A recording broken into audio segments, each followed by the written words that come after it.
Hola clase, para mi presentación final yo estoy haciendo un video de un talento que yo tengo y este talento es de resolver el cubo de Rubik. Entonces yo voy a mostrarles cómo yo lo resuelvo. Entonces primero necesito mezclarlo y todo es random. Que el primer paso en el cubo de Rubik es de hacer un cruz en cualquier lado que quieres y yo voy a hacerlo en el lado blanco, pero no importa cualquier lado que lo haces en. Y aquí tengo el cruz. Después de hacer el cruz, yo necesito hacer las esquinas aquí. Entonces, yo encontré esto y yo lo pongo aquí entre el azul y el anaranjado.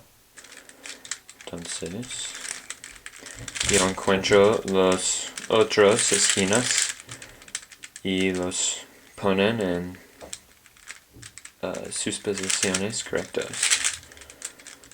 Entonces, después de hacer todas las esquinas, yo hago estos pedazos en la capa media y para hacer esto yo uso un algoritmo y un algoritmo es una serie de movimientos para hacer algo en el cubo y en este caso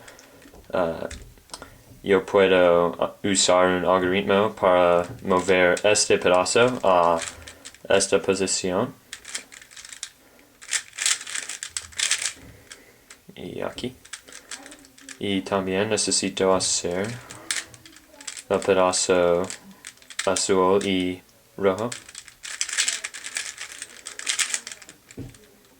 Ahora yo necesito hacer la capa final y uso un algoritmo primero para hacer el lado totalmente.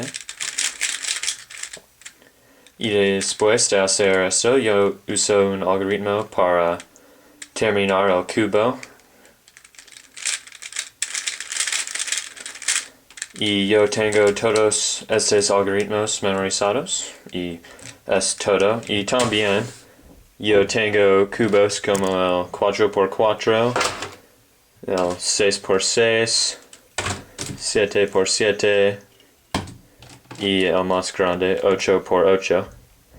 Y también si no piensas que puedes hacer este cubo, yo tengo un cubo 2x2.